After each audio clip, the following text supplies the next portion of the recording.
Hi guys! Mag-ihaw tayo ng bangus. Nag-prepare ako ng kamatis, sibuyas, luya, then chili green, and then pepper, and then calamansi. Yan.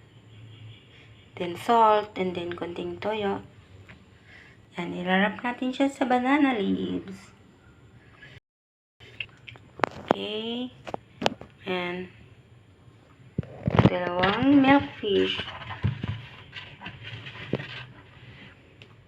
Medium size. Hindi siya jumbo na isda. Katamtaman lang.